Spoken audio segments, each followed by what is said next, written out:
From the News Channel 8 studios, let's talk live with your hosts, Natasha Barrett and Melanie Hastings. In today's world, the words please and thank you seem to be used, well, less often. So, are we living in an ungrateful culture, or is civility just a thing of the past? Well, Christine Chen is the president of Global Professional Protocol. She's here today, and she's going to share her thoughts on this very important topic. Hi, Christine. Hi. Good to see you back with us. Thank you for having me. So is civility dead in our fast-paced world today? I don't know. It seems like it when we're outside driving on the roads or shopping at the store. It does. But, you know, every now and then you hear those great stories of people paying for the other person's layaways and buying the cup of coffee for the guy behind you and things like that. So there are some good people still out there acting out in the way they should.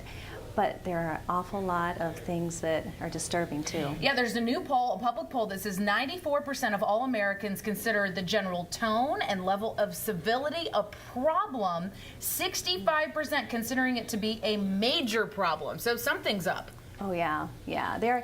You know, our society's changing, and as we know, there aren't as many face-to-face interactions as there were in the past because we're very into our social media and texting, as we talked about before, and our Facebooking and things like that. So that, and you know, being anonymous has really brought out some impulsive behavior where people are putting things out there that aren't always the best, the kindest things to say about another person, and especially with kids.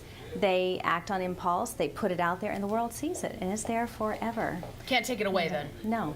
I'm definitely with you on that. I think we, as a society, share a little too much sometimes, don't you? Especially with the new media. Yeah. Yes, way too much information is being shared. And also, we're very fast-paced. We continually are on the go, and we try to fill in, you know, our errands during lunch break, in the evenings, and so we don't have time, apparently, to not push our way through the crowd or wait for the other person to get off the elevator before we push our way in, or, you know, allow someone to come in front of us on the highway. What do you think's beyond that? Because we've been busy for years. I mean, people would say they were busy with their kids and their schoolwork and their jobs in the 80s and 90s. So what has changed with our lives? Yes, we're broadcasting it more over cell phones, over Facebook, over this or that. But what has really changed the baseline of it? Well, I think there's a lack of role models. And of course, you know, we have our parents. Parents should be role models, but also what was on TV years ago is different now. That's changed. A lot of reality TV, and you see bad behaviors being rewarded because the worse they behave on these reality TV shows, you know, the higher the ratings go up. And kids love watching these shows, and adults do too. I think that's one of the main issues that we have. And I think also it used to be we would save for something we wanted, or we didn't get everything right away, but there's that lack of delayed gratification. And so everything now, I have to have it now, or, you know, and so that kind of translates into pushing your way into what you want. So it doesn't look like, I mean, I guess as kids look at it, they don't think they have to work for something anymore. Right. I think that, you know, sometimes kids, because there's so much competition in things that they want, and, you know, the electronic devices and things like that, and showing off the latest and greatest and having the best, and so maybe we become a little boastful and me-focused, maybe a little more self-absorbed than we once were. Kind of adds up when you think about it. You were mentioning, Christine, about how we've become anonymous as a society, and I really noticed that when I lived in a small town versus now in a big town. Yes. And when you're in a small town, everybody knows everybody. So, you know, you're either a friend of a friend or an aunt or an uncle, or so you kind of have to be on your best behavior because you're representing all these people that you're connected to. In a big city, you can be anonymous. Yeah, that's right. Yeah, it's kind of like, you know, the Cheers, if you're familiar with watching Cheers, where Norm walks in, everybody knows your name. You know, now you can do what you want because nobody's going to recognize you. And it's a shame. We live very close to each other, but we don't know our neighbors.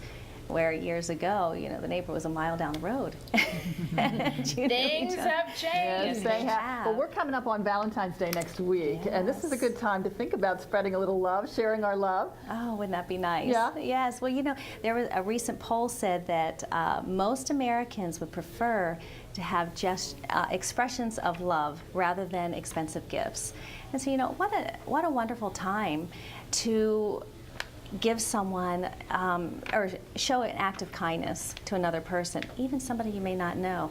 Do those things on Valentine's Day. Maybe not just Valentine's Day, but carry it throughout the year. It doesn't always have to have this fancy price tag or have money attached to it. Just do something. Right. Do something nice for somebody else. Give us some ideas, Christine.